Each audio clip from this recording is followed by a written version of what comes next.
Well, ladies and gentlemen, distinguished viewers of GH Campus, is once again a warming to welcome you to this our usual campus edition. Right here with me is the president of the Graduate Student Association of Ghana, GRASAG, the National, His Excellency President Etuaful Rashid. You are welcome to GH Campus.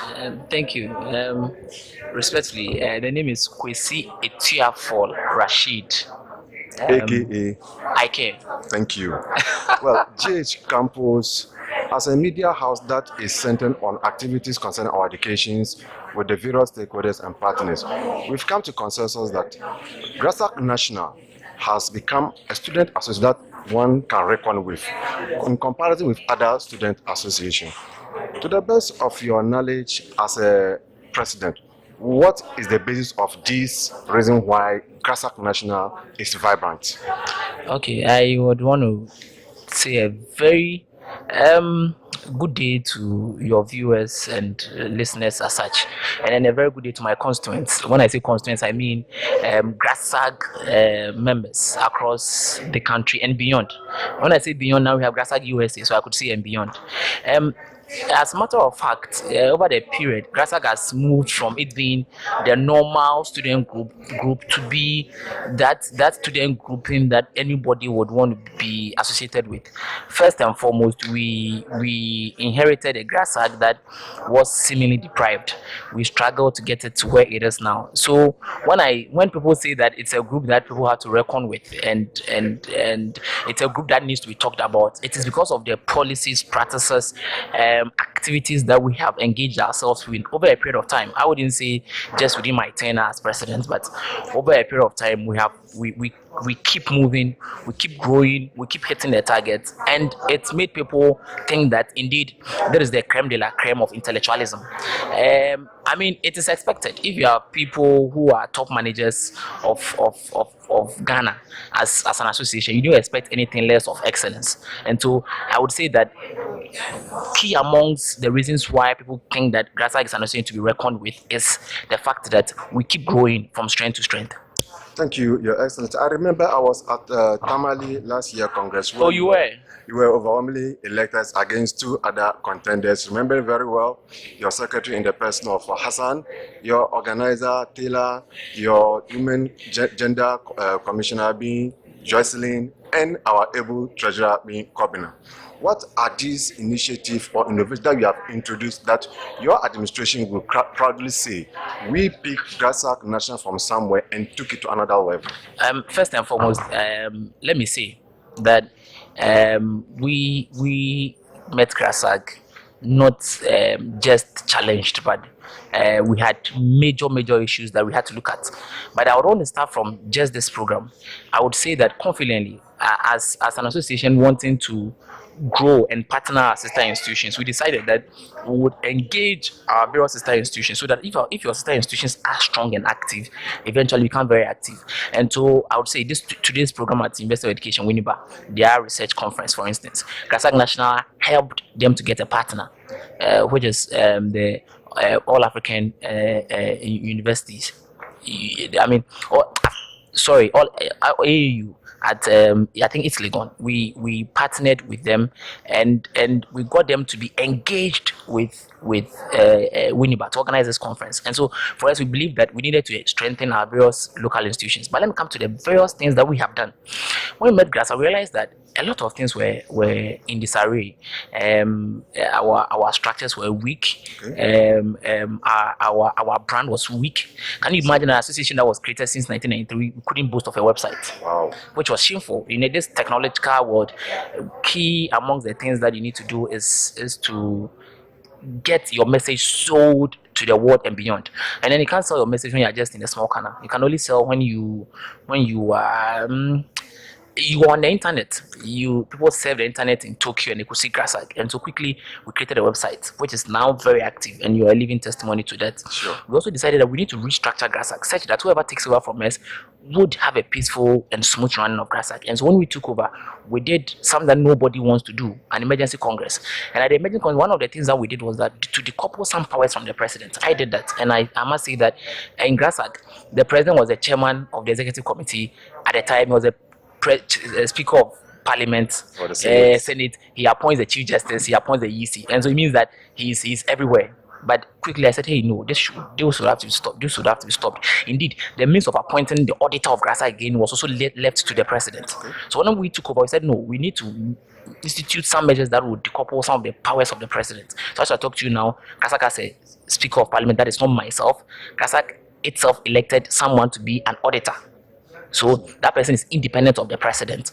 The Electoral Commission was also elected at the Senate, which is the Parliament. And so we put in these measures. And I think that within the structure of the judiciary, too, we now have the judicial council. Yes, Yeah. When you read about the structures of the judiciary, it will fascinate you. If you look at even the structures of the Electoral Commission, where there's an Electoral Commission, there's an Electoral Board, their works are independent of each other. So we put in measures to make GRASAG very independent of the president, which people think that. I remember when we were looking at the promulgation of that constitution, people asked if I was okay, because which president would want to take off powers from himself? But I thought that we need to get the things right. One other thing that we realized was that when we took up power, our bursaries were almost in disarray. It had practically been cancelled through our advocacy, through our vim, vigor, our fight. And clearly remember the national demonstration that you organized. Yeah, of course. It's something that I must say that has helped a lot. Sure. In that we made our case heard, because when you use other means of getting your case heard and it's not heard, one other thing is to demonstrate for the world to come to your aid, and indeed it gave us results. I must say again that the only reason why this year our bursaries are delaying is not because of government, it's not because of scholarship, but it's because we as student leaders in the various institutions have not been able to submit our forms. Okay. For review and onward payment. And so since we have not been able to fill our forms and submit, we cannot blame government. Let me say this clearly. We had government assuring us that 30 days from the day the last school submits its forms, our monies will be paid. And after I talk to you now, I can only mention this about 3 schools out of our 17 schools who have submitted their forms. And so no, we cannot blame government, and that is what I'm disappointed in. That's what I feel we didn't do too well. Now, as I talk to you now, we have drafted a research fund implementation policy that is with Senate, awaiting a bill that is with Senate, awaiting approval. We also have what we call we have a journal. The policy has been drafted, the proposal has been drafted, again awaiting approval. And the fascinating thing is that in the research plan, the research fund and implementation policy has even means of raising funds from locals, and so some amount of money will be deducted from the dues, which will be constitutional. So any president cannot come and say that I won't pay that money to that account. So it is constitutional. Is it not the usual payment? Is it different from the capitation? No. We have 2 forms. We have ones that will be deducted from the dues that every student pays to GRASAG, and then we have a percentage that would also be taken from the capitation at Congress. What it means is that every year, whether the president likes or not, it is mandatory that he pays those monies into that account. That would be used to. President, I'm not cutting you. You are trying to revamp the association, not for your own self, but for future.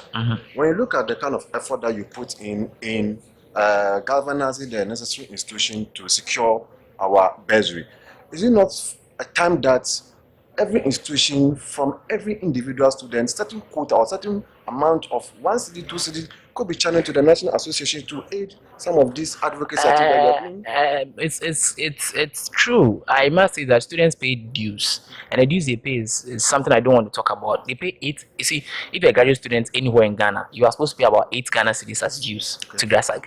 And in this modern world, what can you use 8 Ghana cedis for? But we try to manage within the limited means that we have, and so it is not too impressive, but we are managing. I would beg and plead with whoever takes over from me and whoever takes over from the local institution that amount should be increased a little bit, because if you have about 1,000 students from University of Education Winneba and their pay is about 8,000, 8,000 could just organize a single Senate meeting. We have a parliament of about Senate of about 150, 160 people, 160 across the various campuses in the country. If you have 160 and everybody comes and takes breakfast, lunch, it's 8,000 is almost gone. So I'm saying that we support the idea that there should be a mutual increment in the dues, rather than relying on the bursary. No, of course we don't. You see, honestly speaking, just like I said, we have put in a measure, a mathematical formula to deduct monies into our research fund. And if we have the formula, and people are refusing to pay monies into their account so that it will be deducted into the research fund. It means that the formula is useless. Okay.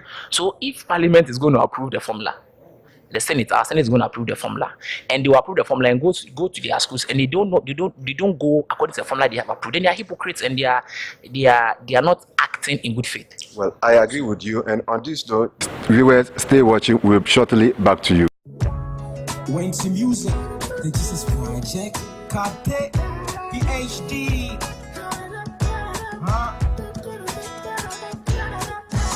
See, life no be fair.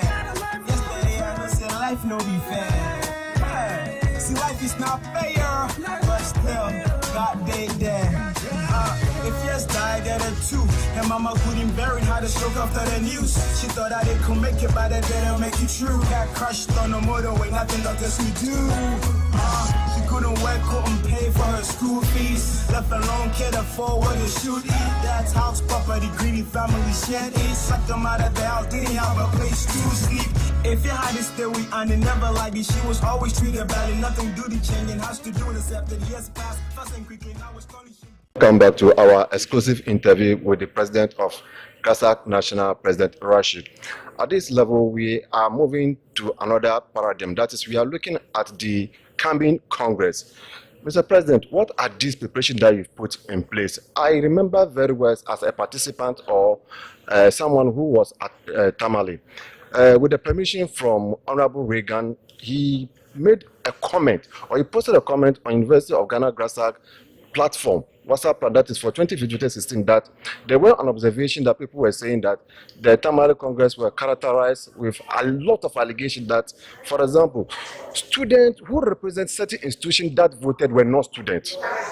There were also a complaint, observation, or allegation, let me say so, that some campuses that even arrived at Tamale were stranded. They didn't know what to do. There were other instances where it was evident that I was also a part that a whole Senate was dissolved.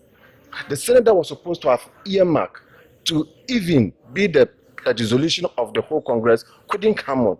What is it that your administration is putting in as far as the coming Congress is concerned? Thank you, Mohammed. I would say that I am unable to talk to the issues that got with allegations, but I must say that, and I'm not ready to talk into things that had gone bad or things that went bad. I want to stick to issues and keep to what we are going to offer people at Congress. Well. I think that we also have similarly shambolic Congress was last year, but I can assure everybody that this year you are going to be amazed. Trust me. Look me in the eye, and I'm telling you this. You're going to be amazed. First and foremost, we started. You see, one thing that we lacked.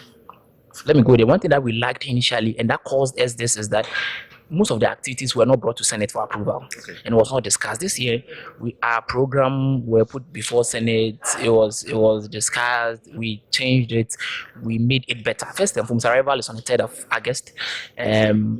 Students, almost about 17 institutions are expected to arrive. We are expecting to have about 500 delegates. We are going to put them in a very comfortable rooms. I'm too sure about that.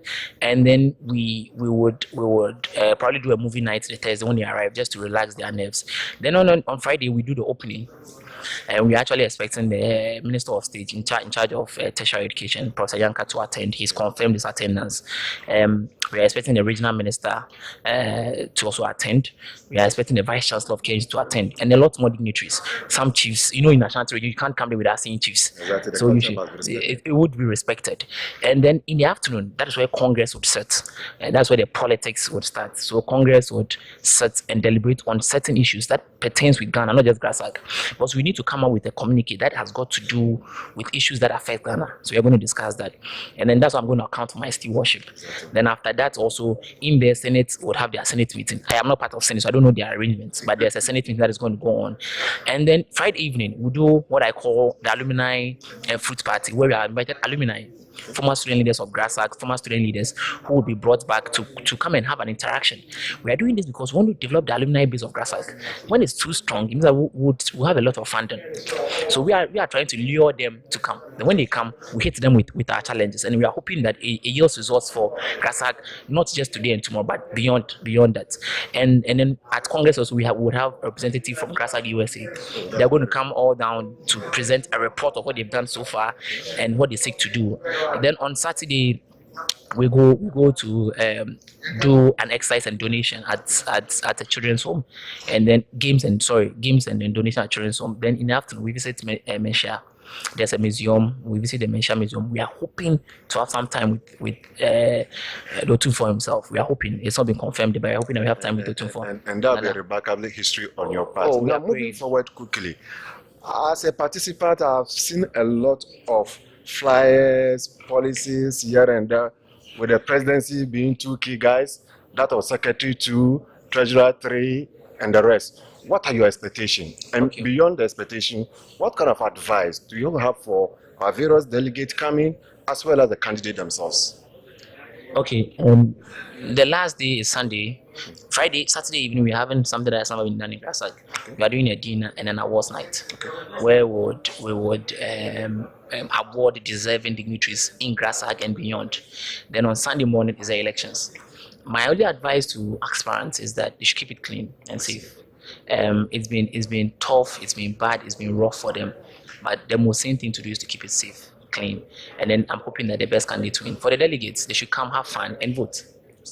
With the issue of candidates coming clean, when it comes to issue of election, the activity is centered on the Electoral Commission, and I hope as time goes on, GH Campus will certainly be able to hold hands with the EC, and then we go detail into the kind of preparation that they put in place. So basically, GH Campus is grateful for your time, and with me is President Rashid, the one and only student leader who is currently making the mark in comparison to other students in the country. Really? Thank you so much for the time. Thanks again, Mr. President.